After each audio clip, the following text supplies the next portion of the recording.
When Tony Blair was asked what his priorities of government were, he said, education, education, and education. After 10 years of Blair, I entered the education system. So it must have been amazing for me, right? I don't remember much about being 8, but I have a very vivid, visceral memory of one lesson at school. It was about magnets. The teacher put up images of objects, and we had to say if it was magnetic. Newspaper, that's not magnetic.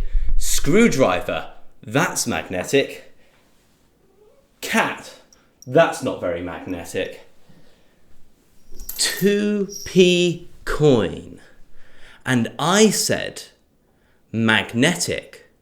And the teacher said, wrong, copper's not magnetic. But I knew that was right.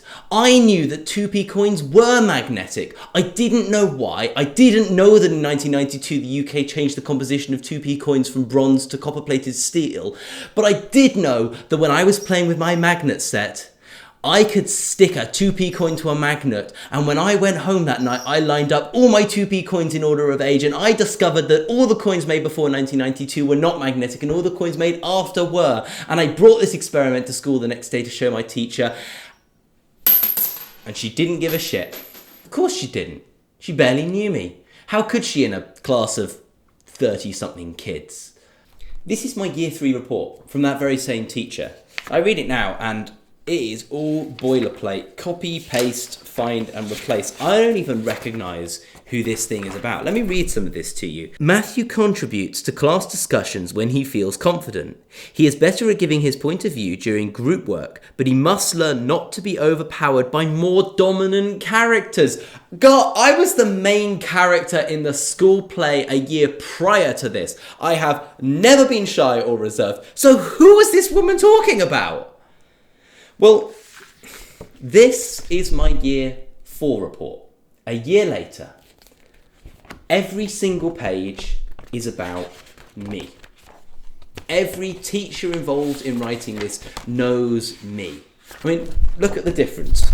He listens carefully to other suggestions and shares his own good ideas. He has demonstrated a flair for poetry recital and public speaking. And I mean, it's not just the good stuff. The criticism is valid too. Matthew does not work at a quick pace and it takes him a while to get started on tasks. You're telling me. The organisation of his belongings continues to be a challenge for Matthew. Yeah, it still does. Why do you think I shoot these in my kitchen, not my bedroom? This whole report is about me. In Year 3, I was regularly taken out of class to be tested. I didn't understand why or what the tests were for, but it gave me this sense of being examined, like a frog ready for dissection. And now, don't get me wrong, I have symptoms. 79. And none of the tests produced average results, but none of them matched the predetermined diagnoses they were looking for. I guess I was neurodivergent. They could have just diagnosed me as a massive diva. In Year 4, the tests stopped. If I came to a teacher with a home experiment, they'd have channeled my enthusiasm to assist my learning. They might have asked me to write it up or present it to the class. So what changed? Well, in Year 3, my parents told me that if I was unhappy, there were other options. And I was unhappy. So I asked to move. I didn't know what a private school was. And I didn't realise that I was taking a path many of my friends didn't have the privilege to choose. I later found out that the state school needed one more diagnosis to get some extra funding.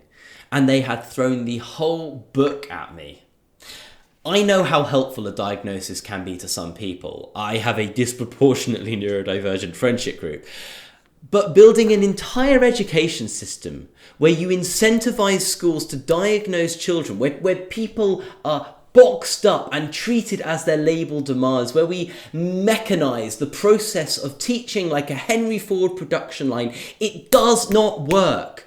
School is not about the content that you learn, it's about learning how to learn.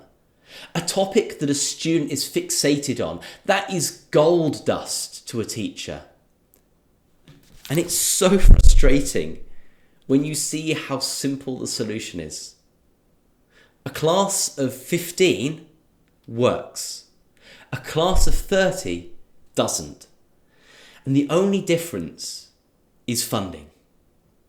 Imagine if all our state schools were as well funded as our private schools. Imagine if our state schools had class sizes of 15, had the required support staff, had the capacity to know each student. My parents paid taxes and paid school fees. They opted to pay more so I could get a better education.